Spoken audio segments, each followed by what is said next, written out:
प्यारे दोस्तों, सूबा सिंध के ज़िला हैदराबाद में गुज़िश्ता 52 साल से मुहर्रम की 8 तारीख को एलिकाट के नाम से भी एक मातमी जुलूस निकाला जाता है। लेकिन बहुत कम लोग जानते हैं कि एलिकाट कौन थे और उनकी कहानी क्या है। एलिकाट साहब के हवाले से जो मालूमात मुझे मिली वो ये है कि एलिकाट साहब की वालदा थी लेडी एलिज़ाबेथ, जो हैदराबाद के लेडी डिफरेंट हॉस्पिटल में डॉक्टर थी और क्रिश्चियन थी। उनके पास यहाँ के मुतवली अब्दुल गफूर चांडियो साहब ड्राइवर थे, तो वो ज़ाती ड्राइवर थे। उनके ज़ाती ड्राइवर होने के नाते उनका खातून का भी यहाँ आना जाना रहता था। एक रिवायत और भी इनके बुज़ुर्गों से मुझे ये मिली कि उस खातून को, वो थी मोहब्बे एलिज़ाबेथ, उसको औलाद नहीं होती थी, तो इनको मशवरा दिया गया कि आप जुलजना पे मन्नत माने तो अल्लाह ताला आपको इमाम हुसैन अलैहिस्सलाम के सदके बेटे की औलाद से नवाज देगा। उसने यहाँ पर मन्नत मानी जुलजना पे। उसके नतीजे में उसको 1 साल के बाद अल्लाह ताला ने एक बेटा अता किया जिसका नाम चार्ली रखा गया। चार्ली जब छोटा था तो अपने ड्राइवर अब्दुल गफूर चांडियो के साथ यहाँ पर बचपन में आया करता था। उसके बाद इब्तिदाई तालीम के बाद आला तालीम के लिए वो इंग्लैंड की तरफ चले गए। जब वहाँ से वो आला तालीम हासिल करके वापस पहुँचे तो यहाँ पर पहले राशन शॉप्स डिपार्टमेंट में, उसके बाद एक्साइज एंड टैक्सेशन में वो अफसर मुकर्रर हुए। उनकी वाबस्तगी इस पेड़ से हुई 1920 के अरसे में।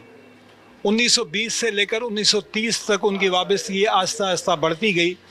1930 में वो मुकम्मल तौर पे इस पेड़ से वाबस्ता हो गए। उसके बाद उन्होंने यहाँ पर दरगाह को, मज़ार को तामीर करवाया, मस्जिद तामीर करवाई। इस पेड़ पे जितने भी तबरुकात हैं, ताज़िए, झूले, सेज वगैरह, ये सब उन्होंने बनवाई हैं, जो 1930 से लेके 1938 तक ये चीज़ें मुकम्मल हुई हैं। इस अरसे में उनकी वालदा का भी इंतकाल हो गया। फिर उन्होंने इस्लाम कबूल कर लिया तो उनका नाम शेख अली गौहर रखा गया। जब उन्होंने इस्लाम कबूल किया तो उनके घर में इख्तिलाफात पैदा हुए, क्योंकि उनकी जो ज़ौजा थी वो क्रिश्चियन थी, वो इस्लाम नहीं लाई थी। उसके बाद इनमें अलहदगी हो गई। इनकी बीवी बच्चों समेत इंग्लैंड चली गई और इन्होंने अपना मस्कन इस पेड़ को बना लिया। उस अरसे से लेके 1971 तक वो यहीं पर क़याम पजीर थे। हैदराबाद की आज़ादारियों में बढ़ चढ़ कर हिस्सा लेते थे।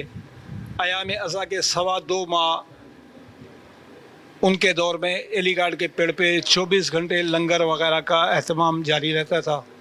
हैदराबाद की आज़ादारी को फ़रोग़ देने में उन्होंने अपना एक मुनफरिद किरदार अदा किया। इन खिदमत के सिले में अल्लाह ताला ने उन्हें एक इनाम दिया कि जब वो इंतकाल कर गए तो उनकी तदफीन सैयद अशरफ अली शाह बुखारी के सराने हुई।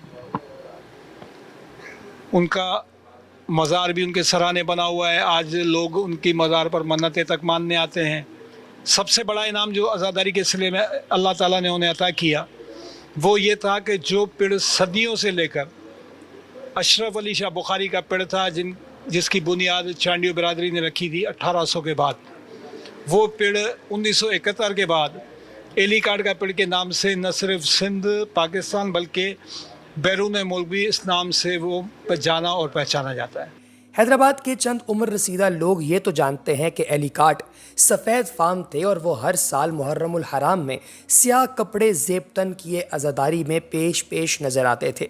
बेली डांस के दिलदादा एलिकाट अपने ड्राइवर की ज़ुबानी वाक़या करबला सुनकर ऐसे मुसलमान हुए कि उन्होंने घर बार और बीवी बच्चे सब कुछ छोड़ दिया और मरते दम तक गमे हुसैन को सीने से लगाए रखा।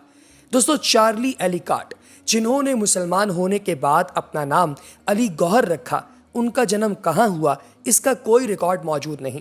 ताहम उन्हें एलिकाट से अली गौहर बने 82 साल हो चुके हैं।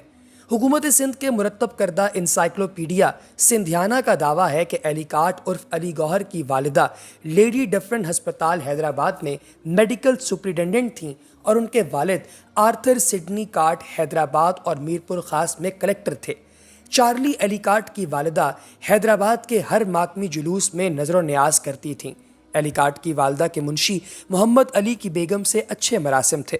ان کی اولاد نہیں تھی، تو ایک بار جب اشرف شاہ کے پرسے سے جلوس آ رہا تھا اور سب کو دعا مانگتا ہوا دیکھ کر انہوں نے دعا مانگی تو اسی سال ان کو اولاد نرینہ حاصل ہوئی۔ انسائکلوپیڈیا سندھیانہ کا کہنا ہے کہ ڈاکٹر لیڈی ڈفرن محرم میں ایلیکاٹ کو سیاہ کپڑے پہناتی تھیں۔ بعد میں ایلیکاٹ نے اسلام قبول کیا اور اپنا نام علی گوہر رکھا۔ وہ سندھ کے محکمہ ایکسائز میں انسپیکٹر بھی رہے۔ وہ اپنا وقت قدم گاہ اور اشرف شاہ کے پڑ میں گزارتے تھے۔ وہ لندن بھی گئے جہاں والد نے ان کی شادی کرائی۔ ان کی ایک بیٹی اور ایک بیٹا بھی تھا۔ قیام پاکستان کے بعد انہوں نے واپس جانے سے انکار کیا اور یوں ماں بیٹا یہاں مقیم ہو گئے۔ ایلیکاٹ کی وفات 1971 میں ہوئی اور اشرف شاہ کے پڑ کا نام ایلیکاٹ کے نام سے مشہور ہوا۔ واضح رہے کہ پڑ سندھی میں اس علاقے کو کہتے ہیں جہاں علم لگایا جاتا ہے اور ذوالجناح کا جلوس نکالا جاتا ہے۔ قدیم حیدرآباد میں ہر علاقہ وہاں کے رہائشی افراد کے پیشے کے لحاظ سے آباد ہوا اور تالپور حکومت میں ہر جگہ پڑ اور علم بنائے گئے۔ اسلامیہ کے حوالے سے یہ ہے کہ جیسے پہلے تو دادا پھر والد صاحب تایا وغیرہ کرتے تھے، اب ہم جو نوجوان ہیں سارے مل کر یہ انتظام ہم سنبھالتے ہیں اس پیڑ کا، اور یہ ہے کانگریس کے نام سے پڑے ایلیکاٹ کے نام سے مشہور ہے۔ زائرین وغیرہ جو آتے ہیں ان کے لیے نظر نیاز کا بندوبست پہلی محرم سے لے کر تقریباً 8 ربیع الاول تک چلتا ہی رہتا ہے یہ سلسلہ اس پیڑ پر۔ یہ زیارت 1930 سے 1938 کے درمیان یہ بنی ہوئی ہے، ٹھیک ہے، لیکن جب سے بنی ہوئی ہے تب سے ویسی کی ویسی ایز اٹ از ہیں، لیکن سال میں 2 سال میں ان پر ہلکا سا پالش کا ہاتھ گھمایا جاتا ہے۔